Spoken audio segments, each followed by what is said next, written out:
In this video, we're talking about the Budget Reconciliation Act and the vote coming up.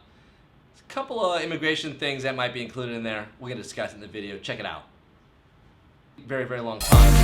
That also includes the program called Documented Dreamers. We know that this group of congressmen is led by a couple of people out of New Jersey who are trying to get this included, and they've got a pretty decent following. The Budget Reconciliation Act is coming up for a vote on September 27th. Now, this is actually super important for anybody interested in immigration because there's a lot of conversation and talks about including some very specific immigration amendments or programs in that bill. The Budget Reconciliation Bill is streamlined, so there's no amendment. You can't stop it. You can't end it. So if it's included in the Budget Reconciliation Act, there's a good chance that this is going to pass. So what that means is we kind of want to know what's happening and what are these details and what's going to be included.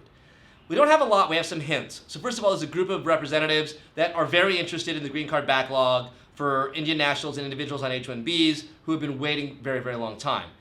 That also includes the program called Documented Dreamers. We know that this group of congressmen is led by a couple of people out of New Jersey who are trying to get this included, and they've got a pretty decent following.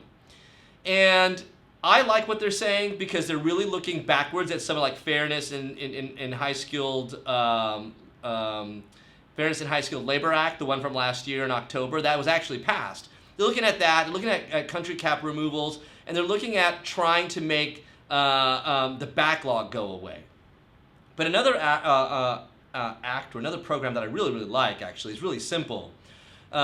There's a program called Registry. Registry is where you have a long, you prove that you've been in the United States prior to 1972. That means a long history in the United States. If you can prove it under today's registry law, you can just get a green card. What people are proposing is to change the date in that law. It's a law that already exists, and just move it to 2011. The way they've discussed this proposal is that it would include undocumented and documented individuals who've been residents with continuous physical presence in the United States since 2011. This is an amazing process, an amazing idea, because it may be one of those ways to change the law we have and suddenly include a giant group of people who can then qualify for residence under this law. I like this idea, and I'm hoping that this comes forward. But there's a couple other ideas out there. Obviously, the DREAM Act's out there, the Documented Dreamers are out there, and there's some other farm worker programs, because that's always considered an essential industry that has traditionally employed individuals who are undocumented. At this point, we don't know what's happening because it's all behind closed doors. It is a good chance for you to call your representative or senator and talk to them and say, hey, look, we want, a pathway to citizenship. Hey, we want Registry Act. Hey, we want Documented Dreamers. Hey, we want backlogs for country caps removed.